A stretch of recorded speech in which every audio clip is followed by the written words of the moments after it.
For years, my farm had only one way in and one way out. A wooden bridge my grandfather had built over the creek. It was sturdy, reinforced over the years, and wide enough for my truck, livestock trailers, and deliveries. Without that bridge, you couldn't access my land without a 2-hour detour through rough back roads. Karen knew this. She had always whined about access rights, claiming my bridge should be community property, so the HOA could use it as a shortcut. I told her over and over again, no, it's my land, my bridge, and it's the only access I have. But one morning, I woke to the sound of heavy machinery. I sprinted down to the creek, and my blood ran cold. There was a bulldozer parked by the bridge, and Karen stood proudly in front of it with 2 HOA board members. Half the planks had already been ripped up, dumped into the water below. My bridge, my lifeline, was being destroyed before my eyes. I shouted, "What the hell are you doing?" Karen sneered. "This bridge violates HOA safety codes. We're seizing it for community use and removing it. Don't worry. You can find another way in and out." Another way? There was no other way. She was literally trapping me on my own land. But here's the thing Karen didn't know. My grandfather had been clever. When he built the bridge, he also filed a very specific easement into county records. That easement didn't just confirm the bridge was on my land. It legally designated it as the only access route for anyone trying to pass through this side of the county. In other words, by destroying it, Karen wasn't just cutting me off. She was cutting off herself, her HOA members, and every single neighbor who relied on county services that passed through here. So I let her finish. I stood there, silent, as she crowed in triumph and the bulldozer tore the last of the bridge away. The HOA members clapped like fools, thinking they'd finally taught me a lesson. The very next morning, I marched into the county courthouse and filed an emergency injunction. Within 48 hours, county officials and engineers confirmed.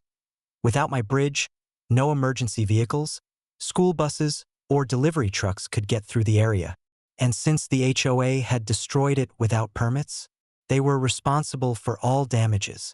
The fallout was immediate. Mail service stopped. Garbage trucks couldn't get through. The fire department issued a public safety notice.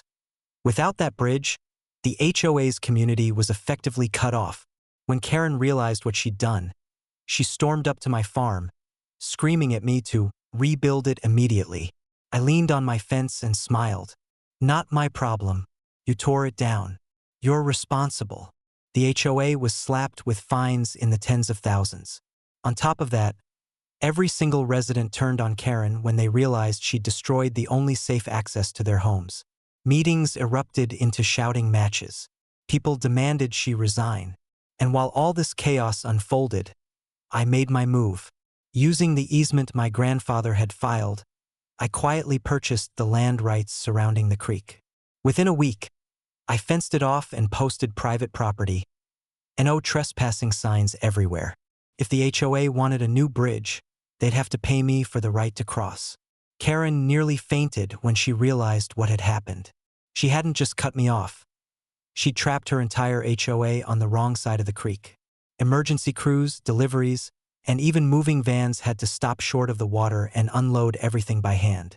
The HOA bled money trying to figure out a solution. Eventually, they had no choice but to beg me for access. I named my price, a 6-figure payout, paid directly into my account, plus written confirmation from the county dissolving their claim of authority over my farm. They paid it. Karen went from smug dictator to neighborhood pariah in record time. And me? I built a brand new steel bridge, twice as strong as the old one, funded entirely by the HOA that tried to take it away. Now, every time Karen drives across it, she has to see my name engraved on the plaque. Property of my last name farm, private access only. Because Karen thought she could seize my bridge. Instead, she trapped her entire HOA, and I made her pay dearly to get out.